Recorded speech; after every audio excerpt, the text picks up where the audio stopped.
Hello everybody. We're here to learn from an amazing young man that has done phenomenal feats in real estate, owning 50 plus units before the age of 23, 24 years old. Insane. Who's here to learn about real estate investing tonight?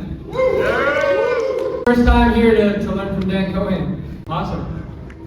Dan has been my dear friend the last year. He blew up all of a sudden in my feed, and I came to the event and I was blown away by the community that he's created. He's come over to our houses for several events. We've had some dinners, some pool parties, and all that. And Dan really knows what it takes to land big deals. I've seen him hustle and grind with door knocking and cold calling. He started from doing this as a teenager for his father, and he's built up a really cool thing with his partner Austin.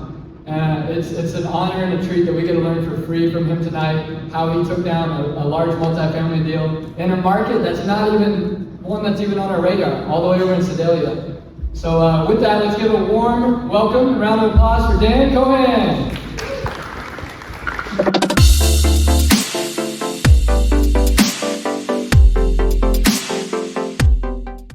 What's going on, guys? Thank you all for coming. I really appreciate it. We're going to get right into the presentation. I want to do some quick shout outs for the sponsors. Thanks to the Outlaw for hosting us. But I want to do our sponsors. So Casey Investment Funding, guys, if you need any kind of fix and flip funding, make sure to check them out. Rex Rodenboss here, I believe. Casey Investment Funding does 100% purchase and rehab funding. We used him for all of our deals because it's very quick and 100%. So also we use RD Title. If you guys need any title work or 1031 exchange, RD Title and Exchange, we use them for all of our deals, especially assignments, sub 2, wholesales, seller finance, basically any and all deals he can do and can do them very quickly. So definitely recommend him for any and all the deals that you guys do. We are also sponsored by our Off-Market Millions Mentorship, which is the mentorship that I do where you guys can come and learn and be in the community where you're learning about how we're to basically buy off-market deals, whether that you wholesale them or keep them or flip them for yourself. Every day the tactics and the strategies that I'm using in our business to do those deals. If you guys want more information, come talk to me after that. And we're also sponsored by our Done Deal Partner Program. So if you guys are wholesaling or finding deals for yourself, but maybe you don't know how to dispo, or it's a more complicated deal like a sub 2 or maybe a novation, maybe the seller wants too much money, or they don't want the terms that you have, or you need more money to take it down. Those kind of things, we can partner on those, figure out how to work together, and now we can turn non-deal into a great deal for the both of us. So we've done a lot of deals with other wholesalers and other people that find an opportunity but really just don't know the angle to approach it. We've done, at this point, dozens and dozens of transactions and seen a lot of different stuff on sub 2s, seller finances, multifamily, lots of single family. So I've seen pretty much everything, or at least know somebody that knows how to do something. So if you guys run into across any deals, hit me up, and we can definitely partner and work together on those. The backstory, tell you my story a little bit, how we got here, and then go through the entire deal from finding it, negotiating it, getting the price, getting the financing figured out, getting the equity, where did we get the money for this, and actually how we're going to make the profit from this building, which I'll go all into, guys. But I'm just like you guys. I didn't come from anything special. I've made every dollar I've ever had. I've earned it. I have no rich uncles or anything like that. Just working really hard in the industry for about 3 years, and just been with a goal and just scaling and progressively, improving every single day. I try to get to this point. Most of the days, I feel like I'm falling backwards and failing most of the time, and somehow I look back every month and we get a little bit farther ahead. But like day in, day out, it's a struggle, just like everyone's having. I mean, it's hard work doing this stuff, but it's very rewarding if you stick with it. So to get into it, guys, so who am I? My name is Daniel Kohan, Dan Kohan on YouTube. This gets a little shorter. If you guys want to follow me, you can scan that QR code. But I've been 23 years old, obviously, but I've been in real estate for about 3 years. I was working W-2 in marketing and sales, and just at 20, actually really it started at 19, I decided that real estate was going to be the path for me, and that I wanted to invest the money I was earning. So I started buying a duplex, house at that, then I got into a house, that I bought and rented it out, and then I actually started, that was basically the first year I bought those 3 doors. And then the second year, I partnered with my friend Austin here. I was 50 hours a week in my job, had no time, but I had some money saved up, so I partnered with him 50-50, and we started flipping houses together, and we were burning those houses, we were flipping them and keeping them. We did about 12 the second year where we were just flipping those houses and keeping them, and so that really opened my eyes to how fast you can create value and create wealth through value add type properties. Those were all just houses. And I also bought another duplex and triplex in that year. I quit my job in the end of that second year and went full-time into real estate. And because we already had a good business flipping houses, and I got into wholesaling and acquiring off-market properties full-time. So that's what I do now. And that's going direct to seller. And all these people you see these deals from, wholesaling, and you see that they get these off-market deals. So I'm getting those off-market deals through a variety of methods and putting in a lot of work that goes into buying stuff off-market, guys. It's definitely not easy, but it's very rewarding. Stick with it and get good at it. I didn't get a deal for the first 3 or 4 months going full-time, direct to seller, but stuck with it and started getting deals. And about 6 months in, things really started to click.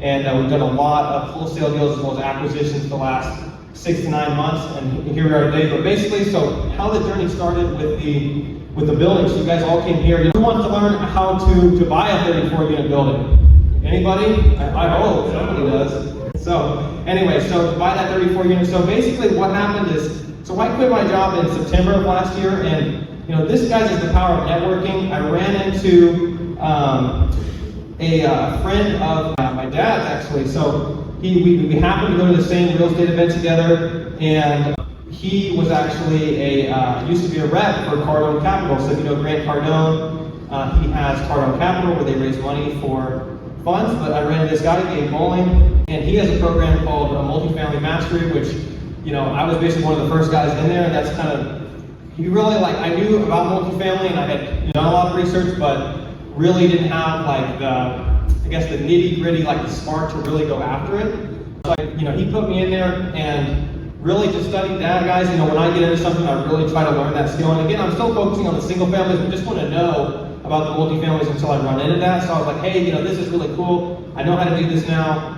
And then I was kind of on the prowl for a multifamily deal. And the reason that multifamily is good, and I think single families are really great too. We still do most of our business as single families, but multifamilies, you can multiply your money a lot faster. It's just a lot more units condensed into one. So it was always my goal just to try to get into this and acquire a lot of doors. So that's why I was wanting to find a value add multifamily. So basically what happened is with the relationships, guys, and I want to key in here on buying stuff. A lot of the multifamily game is all about relationships, guys. And you're dealing with sophisticated people in terms of the owners that own these things, as well as if you're dealing with brokers and stuff like that. A lot of it is building relationships with those owners. So me, trying to buy everything kind of direct to seller and off market to get the best opportunities and the most relationships. This deal came in from a bird dog wholesaler we were working with. He wasn't quite a wholesaler, but he was bringing me a lot of opportunities. He's just like, hey, I called this guy, he's got a building he's considering selling, right? And so this is down in Sedalia, Missouri, which is a little town about an hour and a half, southeast of here, tertiary market. And because it's really hard to find good off-market deals in the Kansas City area right now. I mean, it has been for a long time, but even now, unless you're looking in kind of the more C-class or D-class parts of town, it's very difficult to find good multifamily that you can buy and turn and make good money. So we found this property, and he was like, hey, this guy's thinking about selling. So really when you get with an owner, you want to focus on building a relationship with them first and foremost. Because if you build a relationship as a peer-to-peer investor, guys, don't focus on buying the property, right? That will just come. If they're interested in selling the thing, they'll sell it to you, right? Or they'll bring it up. So I focused really on building a relationship. Just approach them like, hey, I'm investing in Sedalia. We've done a lot of deals here. Let's meet. How can we meet? How can we get to know each other? Maybe we can do business. And so he's like, yeah, hey, I have a breakfast club with other multifamily investors in the town, and we meet at 6:30 in the morning at a restaurant in Sedalia. So I'm like, I'm there. So Sedalia is an hour and a half away.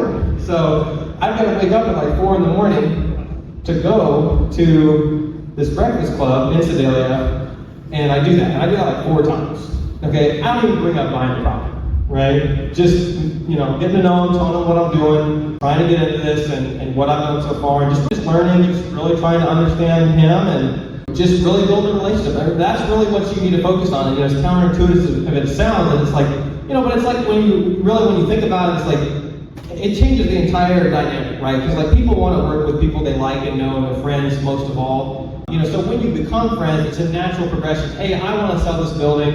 It's like, do you want to buy the building? So he just brings it up one time. He's like, I figured you probably want to buy this apartment building. I want to sell it. So I'm like, that'd be great. Let's talk about it. It's like, what do you want to do? So we get to talking, and you always, like with anything, you want to try to see what they want, what kind of price they want, right? He's like, I need to get, and at the time, so the transaction was actually 2 parts. So the first transaction was 26 units. We actually just closed on the remaining 8 units from him a couple of days ago. And they're all in the same complex, but he just wanted to sell a portion of them because he only needed so much money at the time. Anyway, so he's like, the 26 units he wanted $950,000, right? And I'm like, okay, that's, for quick math, that's like $38,000 door, very cheap, okay, for these units. So I'm like, I'm very intrigued. We're not gonna make enough money buying it at this much, right? It's too high of a price. He's worried we're not gonna make money. And I'm like, why don't you make it cheaper? He's like, oh, I can't sell it for less than that.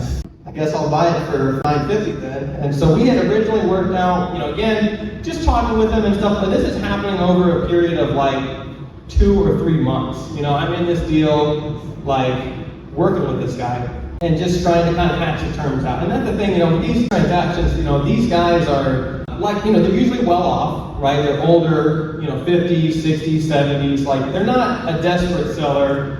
They're more like, the main motivation is usually at this stage, it's, for lack of a better word, it's laziness. They just don't want to deal with the problems anymore. Like in his case, he wanted to trade out of this asset into like a triple net commercial lease. Trade in all these tenants for, a single tenant and just lower his headaches, right? It wasn't as much, and that's a lot of their motivation is not necessarily the most money, it's reducing work, for themselves.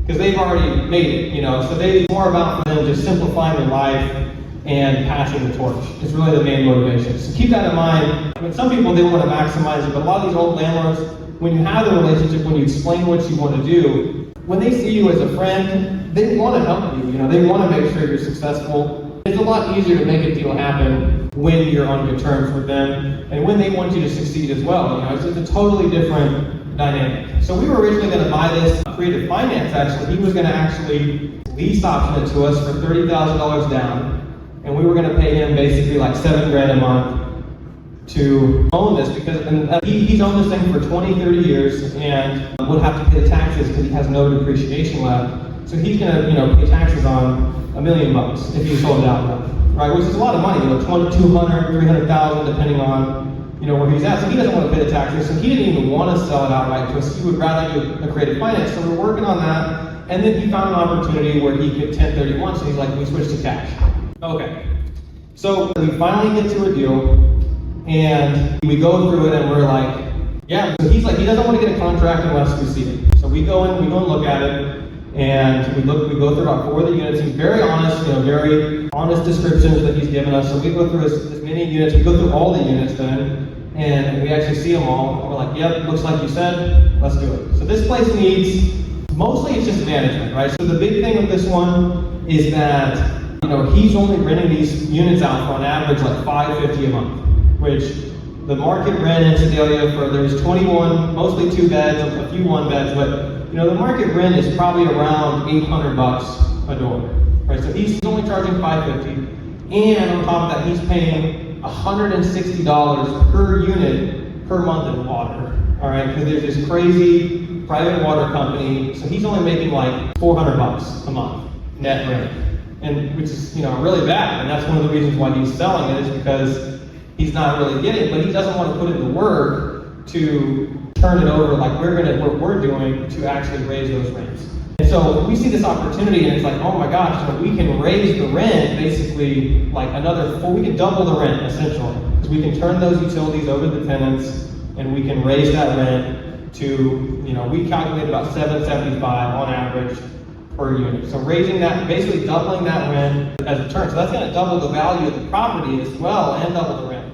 So that was like, we saw this opportunity, we're like, dang, we have to do this. So we looked at all the units, and really they just needed, the building itself is in really good shape. It just needed some light update, paint, flooring, but really just the management, getting the people out, renovating the units, releasing it, and so on and so forth. So that's why we were very intrigued, and that's one of the things, looking at this deal, you hear a lot of multifamily guys, or at least I do, when they underwrite a multifamily, they don't look at it the same as like a single family flip. Like if you guys are flipping, there's common rules like you want to be in at 70% all in cost of ARV to make sure you maximize your profitability. Well, a lot of multifamily people, they don't look at it that way, and they probably are buying, I know a lot of them are buying deals that don't really make sense. They're trying to achieve a $200 rent increase over, per unit over 5 years or 7 years, like a very long time horizon. I'm trying to achieve $400 a month per unit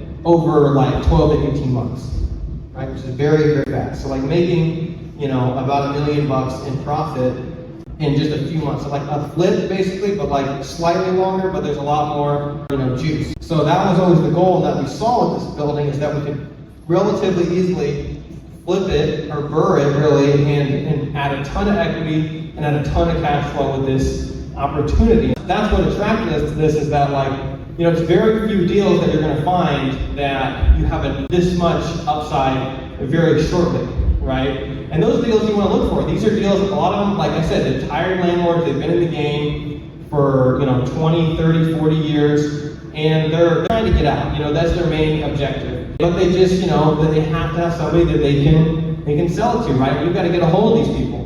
So, working with him, we saw that, and we saw this opportunity, and we're like, we have to jump on this. So just checking my notes here real quick, make sure I'm not missing anything for you guys.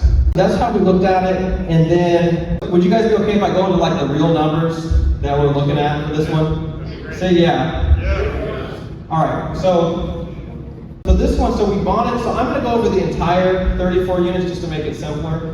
So we just closed on those a couple days ago. And so the numbers on this one is we bought the whole 34 for $1.39 million.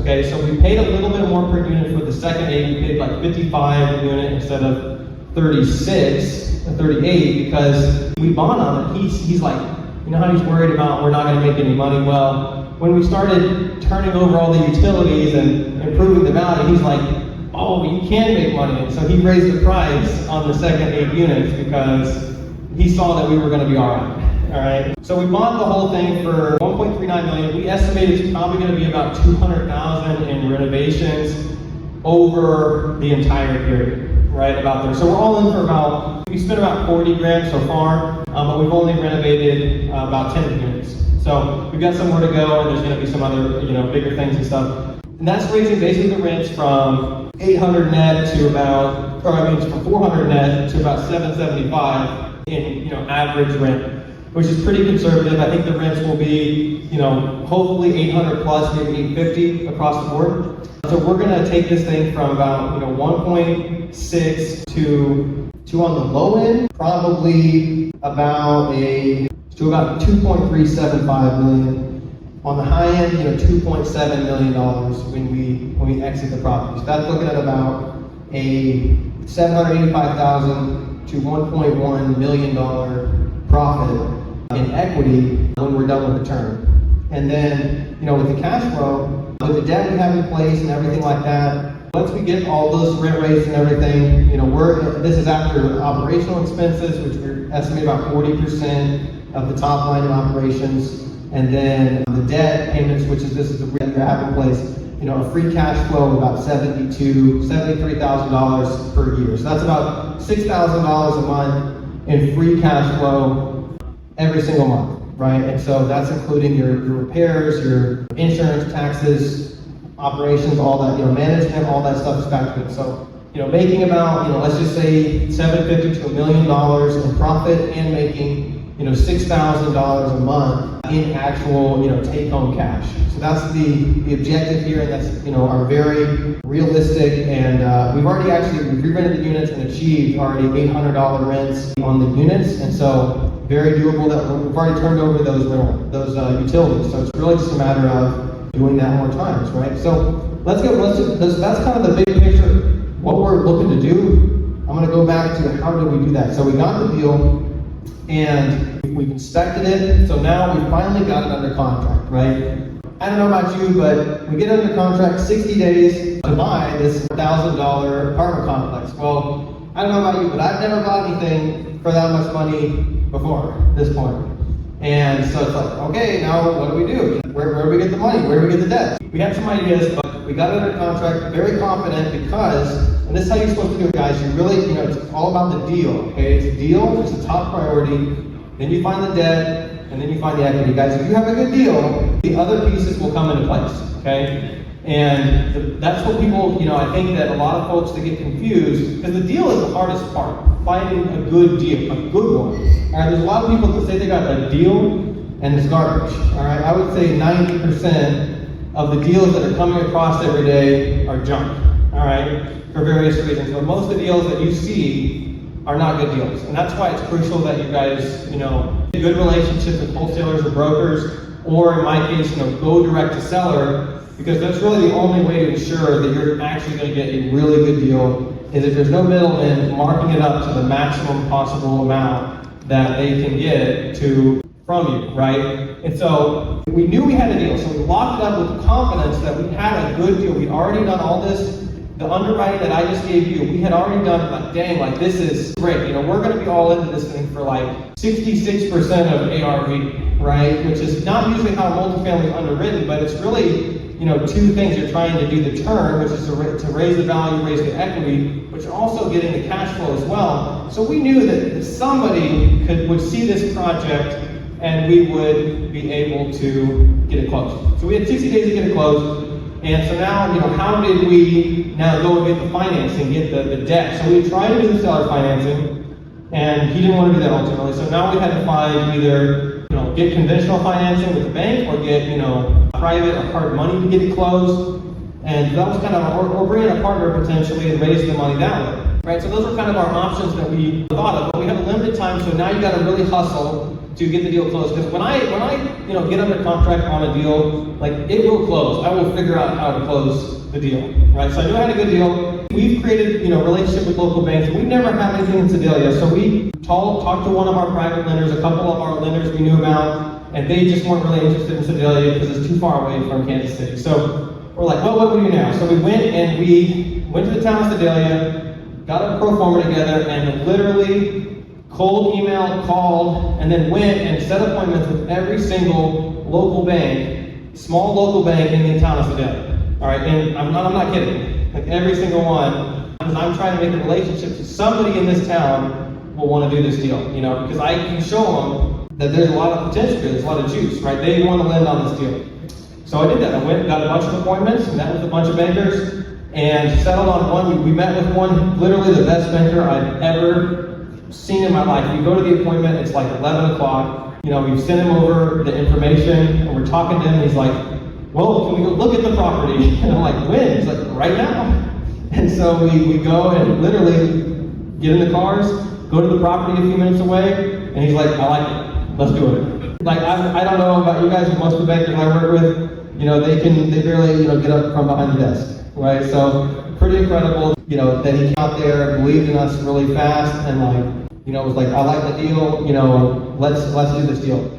So we got a soft commitment from the bank now, and we talked to him about the terms, and we got the terms in place, and he was going to give us 80% of the loan, or 80% of the purchase price as a loan. And then standard terms of the bank are about 20%, or a 20-year amortization, and 5-year terms. And eventually settled on, he would give us 8% interest on a 17.5-year amortization, because 20 was just a little too long for him. So we did that, but the big thing was the 20% down for us. And I don't know, most multifamily, especially right now, you're not gonna be able to do that little. It's usually gonna be right now like 30, 25, 35% down on most multifamily. But the reason we were able to do 20% down is because, we told them, hey, like this is a renovation project. We're pitching this as a BRRRR. We're gonna be putting a lot of money into it to renovate the property. We're putting a lot of equity into renovations, and then there's gonna be a much greater value in a very short time. So he was okay with us putting a little bit of money down on the loan because we were gonna be putting a lot of money into the renovations. So now that we have the debt in place, how do we get the money? So at this point, I think we needed about like $170,000 in cash to close. That's just to close as well, not even just to do the renovations, which of course are spread out, but we still have to have money for the closing, and we have to have money for the renovations. So the original plan was, again, we figured this out, we figured out the debt probably within the first week. So that, because again, time is precious on these deals, so we're wasting no time, getting the debt figured out, and then getting the equity figured out, because, 8 weeks goes by very quickly, and you need to have all your ducks in a row, so that you're going to be sure to close. I'm not 100% certain on this deal. I don't know if I'm going to be able to put all these pieces together at this point. But I know I have the deal and I'm committed to getting it done. When you have a commitment and you have the timeline, like, you'll get real creative real fast. You'll figure out how to do everything you need to do. So the original plan was, Austin had a few houses that he had that we'd already, in our portfolio. He was going to go ahead and sell those, and we're going to use the money to put down on this, in addition to my half, which I had a line of credit at the time, which I could pull from that to close, my half of the deal.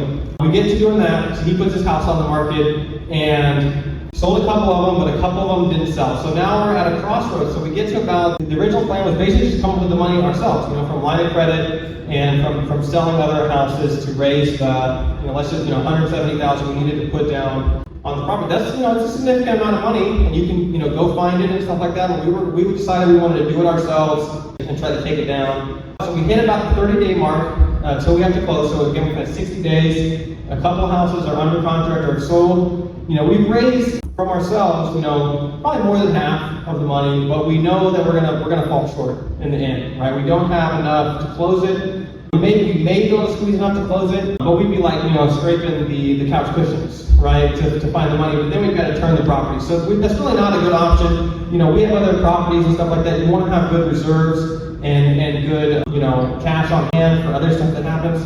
So we came to this crossroads where we had a decision to make, to where we were either going to have to buy it and probably bring on a partner, somebody with money already, or we were going to have to, wholesale the deal or cancel it. So we kind of toyed around with the idea of wholesaling it. We knew it was such a good deal. We got a guy that we knew that would probably buy it for, one point, maybe could make $100,000, $50,000 in cash on the deal. But I was very committed to figuring out how to get it closed, because I wanted to take this deal down, not only to do it because it's a good deal, but also to add it to my portfolio repertoire, so that, when I go to the next guy that has a 30-unit complex, I can tell him, hey, I already got a 30-unit complex. We already did all this, yada, yada, yada. Why don't you sell to me, seller finance, because you know that I can already do it over here. Because that's really, on the next deal, the reason why people don't do that is because of trust, right, and certainty. So if you can come at it with experience, already having done it for the next one, it's much, much easier the second time. So I wanted to get this deal done come hell or high water. So we went out and found a partner. So we had a couple guys in mind, but so we went to this guy in Sedalia named Brian Dawson. He runs, he's about 34, so he's a bit older than us. But we went to him. He has just started a real estate fund. He's been in real estate for like 10 years, flipping, had a property management company and construction company in Sedalia. And we had brought him the deal originally before we had gotten under contract or anything, and he kind of looked at it and just didn't really take for him at the time. But then we brought it to him the second time, and we're like, hey, here's the full pro forma. We have all the bank, it's all figured out. We handed it to him on a silver platter. Hey, all you gotta do is bring money to the table, and we can get this deal done. So he's like, we basically hashed it out, and it worked out actually a lot better than us buying it ourselves, because he has local management in place. and he has a local construction cost company that he has his own guys where I don't know how he does it, but he can do literally everything for like half of what it cost us, right? And so we basically decided we structured the deal, we were going to be 50-50 on the deal, so his organization and then, you know, me and Austin's company, we're going to be 50-50 partners in the deal. We were going to bring each of them half a down payment each, which is about 90 grand a piece, and he was actually going to pay for all the renovations and do the management and everything as part of the deal. So it worked out really good because they have local people, local management, other tenants, other stuff they're managing, and a construction company. So it was a really good symbiotic partnership. Not only did we have to bring less money, but it also really alleviated our time because, you know, again, with Sedalia being an hour and a half away, like we're going to be running down there all the time trying to manage this thing, and it's just like, that was a big concern, it was going to take away from our other business. So this really worked out well for everybody because he got brought a great deal that he didn't have to bring as much money to, but we got a partner that was going to do the majority of the heavy lifting as well as a lot of the ongoing risk of all of the renovations and management and all the expenses that come with that. So it worked out really well. And guys, this is just from a relationship, you know, don't jump into partnerships just blindly or anything like that. You know, we had been talking with him, and I had met him for many times for lunch, been to his office. You know, we really kind of like, you know, interviewed each other or really just like got to know each other, our goals, you know, our business practices, ethics, things like that. Because those are very crucially important, you know. Bringing on partners is something that, you know, you really need to really consider because, you know, it's better to not do a deal, a partnership, than do a bad deal.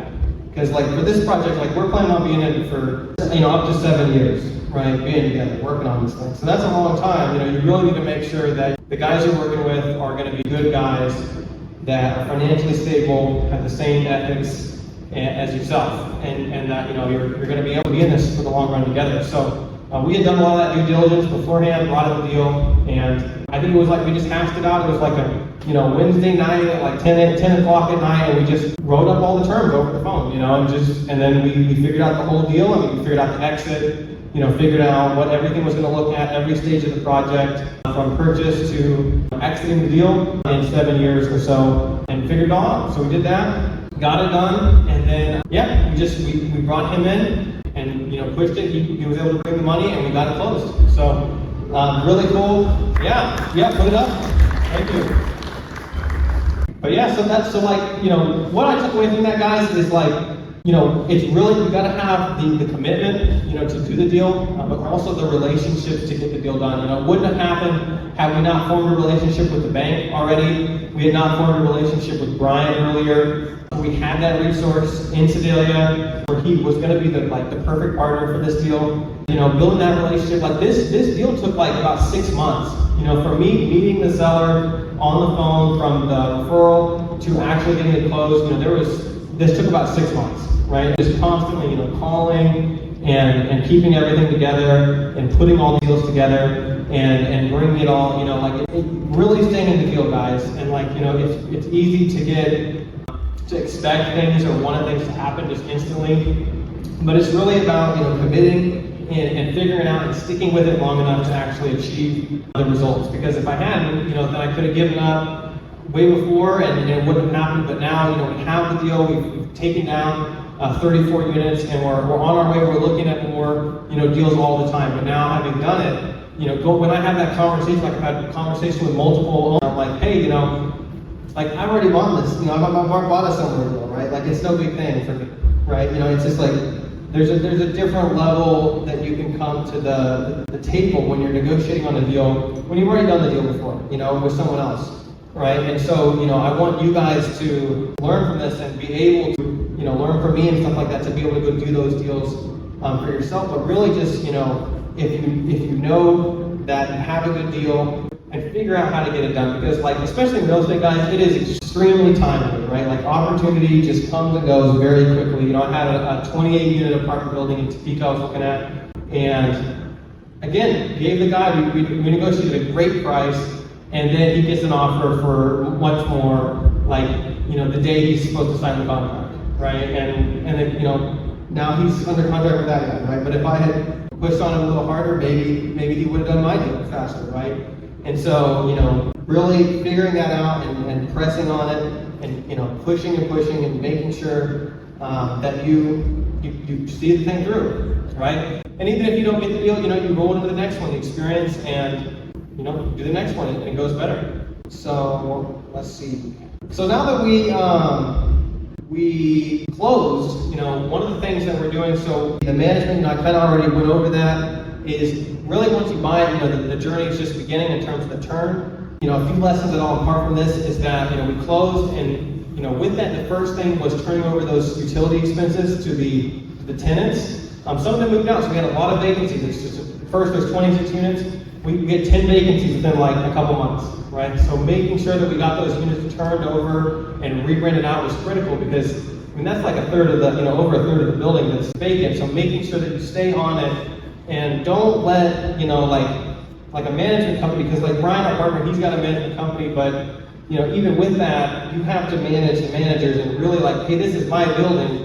We got to get this thing in these tenants, right? We have to get these jobs done. So keeping on it, making sure that you operationally, run the property and stay on it, especially during the kind of the renovation stage, which is where you're getting the low rent tenants out, getting new ones in, renovating the properties, really staying on that, just like any other project. It's critical to see this thing through because, if we're losing $6,000 or $10,000 a month, having these units not leased, then that's going to be huge, and we're going to have to potentially bring more money to the table just to keep the property going. So that's the one thing with these deals is making sure that you really stay on it and keep your vacancy down and be really fast and efficient with your turns and getting good tenants in quickly to keep the property self-sustaining.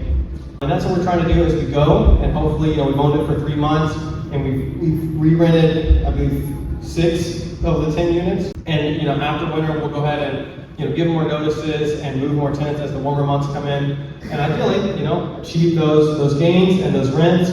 And then our plan is probably we'll refinance out of it, pull our initial capital back out, and then hold the property for an extended period of time, probably that 5 to 7 years, so that we can maximize our depreciation and also that rental income. If we're going to be getting half of that, $6,000 a month, that's $3,000 a month, and at that point, maybe a little less if we have all of our money back. Let's say we're making, $2,000 a month and we have no principal in the deal, that's gravy, but that'll come here in the next, 2 to 3 years probably. It's going to be a while, but when it happens, man, I'm going to be thinking to myself, I'm doing it now.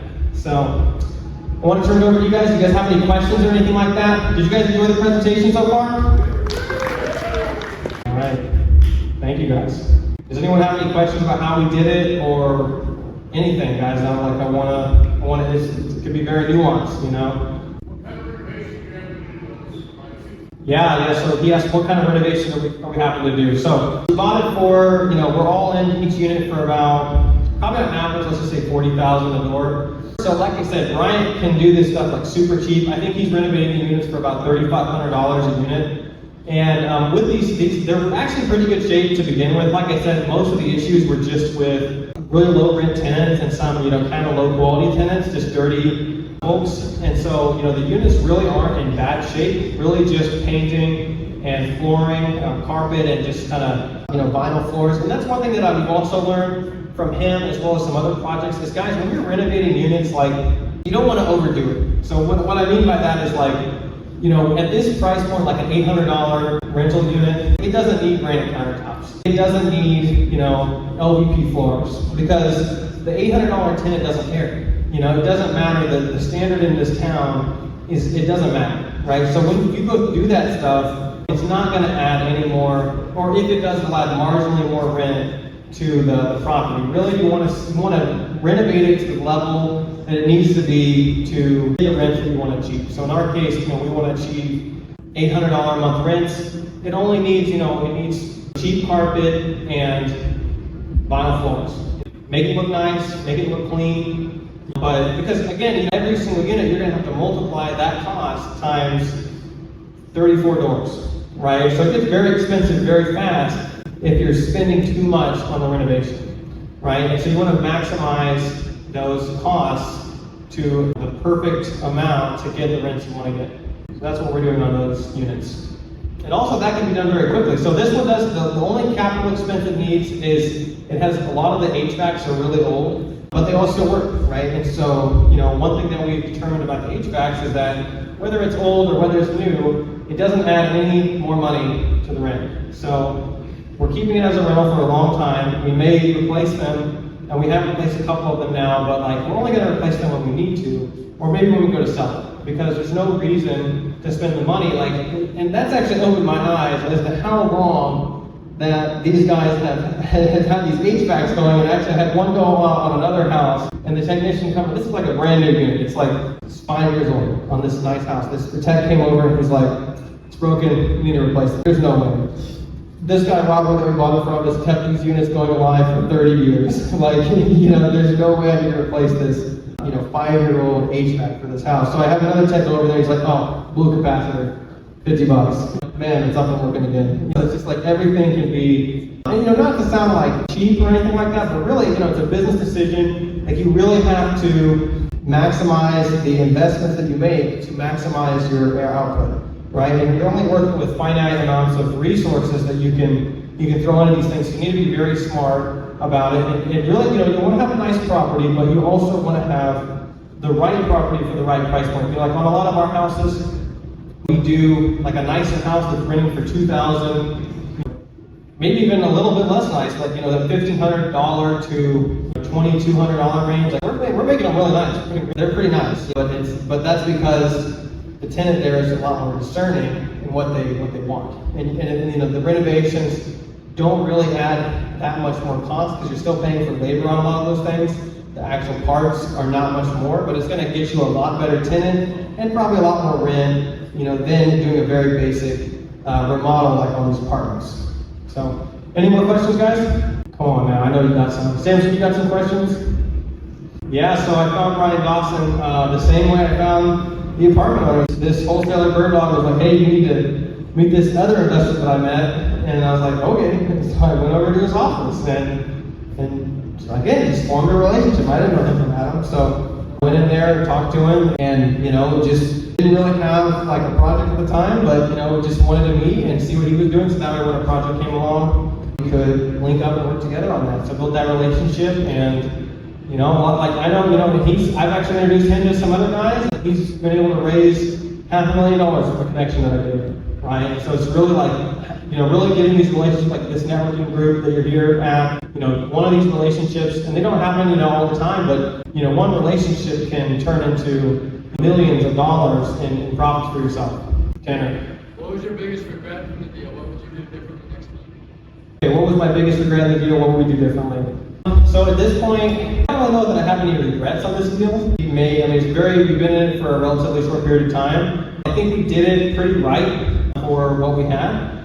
You know, I probably would have liked to buy the whole thing myself and get it seller financed ideally, but that's just not how the deal worked out. It wasn't possible. So I don't think I really have any regrets. Yeah, I don't know. It's going pretty smooth. I mean, you know, we detailed out a very detailed business plan. That's the other thing is like with the expectations on these deals, we really want to write it out in like granular detail. You know, like what every stage is going to look like, who's responsible for what, and how everything's supposed to get executed. Because especially when you have, you know, in this case, 3 partners that are in this deal, right, with different responsibilities, like, you know, the last thing you want to have is the relationship go bad because somebody doesn't know they're supposed to be doing something, or somebody's, you know, doing something that they're not supposed to do, right? And so, because I think we did a lot of that on the front end and protect ourselves, it is going pretty smooth. We've had to, you know, step in a little bit and help rent the units and things like that, but overall, it's going pretty good. I don't have any regrets at this point. So, give me a whoop if you guys want to buy an apartment building yourselves. All right, guys. Well, with that, guys, I want to give a quick shout out. If you guys want some hard money for your fix and flip project, talk to Rex in the back, Ray Switcher, Casey Investor Funding, and if you guys can use an awesome title company, RE Title, and then come talk to me if you guys are looking for mentorship or if you want to meet, and so we can potentially take down another 30, 40 unit apartment building together, or any other deal you might have. But thank you guys all for coming, and we're going to be in here till 9. Enjoy if there's any more food or drinks, and have a good night, guys. Thank you so much. I'm Dan Kohan.